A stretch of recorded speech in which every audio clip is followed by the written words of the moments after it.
আজকে 2024 সালে 5ই আগস্টের মহাবিপ্লবের পরে, নতুন স্বাধীনতার পরে ইসলামী ব্যাংক আবার মাথা উঁচু করে দাঁড়িয়েছে। সুতরাং এই ব্যাংক আমাদের ব্যাংক, আমাদের স্বপ্নের ব্যাংক, আমাদের স্বপ্নে লালিত ব্যাংক। ইমামের জমানো সামান্য বালিশের নিচের টাকা দিয়ে পুঁজি করে এই ব্যাংকের ভিত্তিপ্রস্তর স্থাপন করা হয়েছে। সুতরাং আজকে ইমামদেরকে ডেকে এনে আজকে এই ইসলামী ব্যাংকের নতুন সূচনার দিনে আবার তাদেরকে মর্যাদা আসীন করেছে। ইসলামী ব্যাংক তাদের সহযোগিতা চেয়েছে। স্যালুট জানাই সেই সমস্ত কর্মকর্তাদেরকে যারা রোগ অনুযায়ী ওষুধ চিহ্নিত করতে পেরেছে।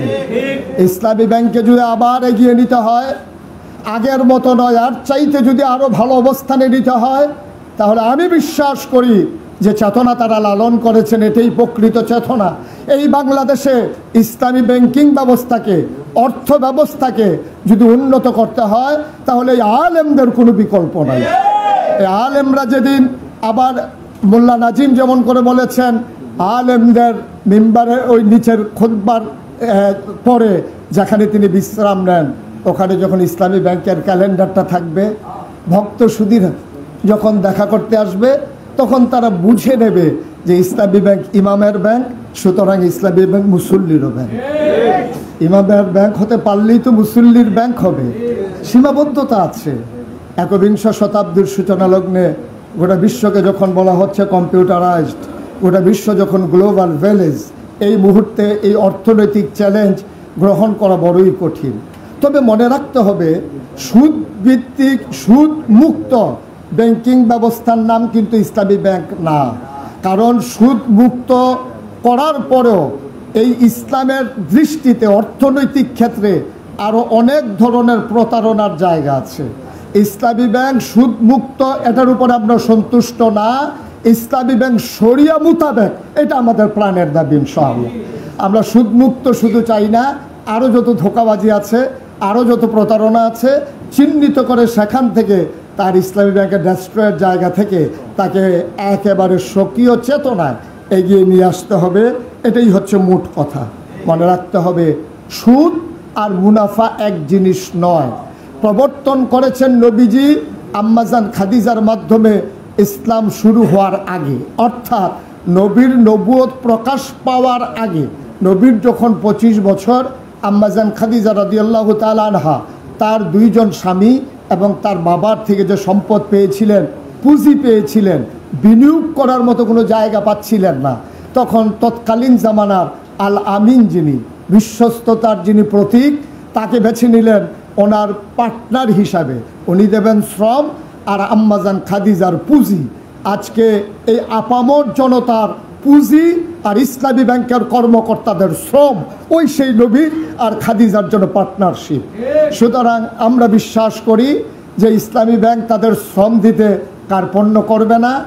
আর আমরা আমাদের জমানো টাকাগুলো বালিশের নিচে নয়, আমরা নিরাপত্তা বোধ করি ইসলামী ব্যাংকের কাছে রেখে আমরা সেখানেই ইনশাআল্লাহ আমরা প্রাউড ফিল করি, আমরা গর্ববোধ করি।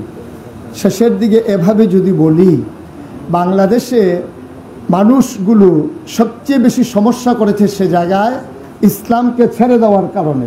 ইসলাম ছেড়ে দিয়ে সমস্যাটা হয়েছে ওই জায়গায় যে ইসলাম ওই যেখানে সুদকে আপনার অনুৎসাহিত করেছে এবং হারাম করেছে, এর পাশাপাশি জাকাতের বিধান চালু করে দিয়েছে। সুতরাং আপনি যদি মনে করেন যে আমি ইসলামী ব্যাংকে অ্যাকাউন্ট করা জায়েজ কি না জায়েজ, এই প্রশ্ন না তুলে আপনি ওলামায়ে কেরাম যারা, ইসলামিক স্কলার যারা, অর্থনীতিবিদ যারা, তাদের রায় হচ্ছে ইসলামী ব্যাংকে অথবা ইসলামী ভাবধারায় বিনিয়োগ করা জায়েজ না জায়েজের প্রশ্ন নয়, এটা ফরজের প্রশ্ন। এটা হচ্ছে যদি আপনি অ্যাকাউন্ট খুলতেই হয় মুসলমান হিসেবে, ইসলামী ব্যাংকে খোলা নামাজ যেমন ফরজ, হজ যেমন ফরজ, জাকাত যেমন ফরজ, ইসলামী অর্থ ব্যবস্থা নিজের জীবনে নিয়ে আসা ঠিক তেমন ফরজ।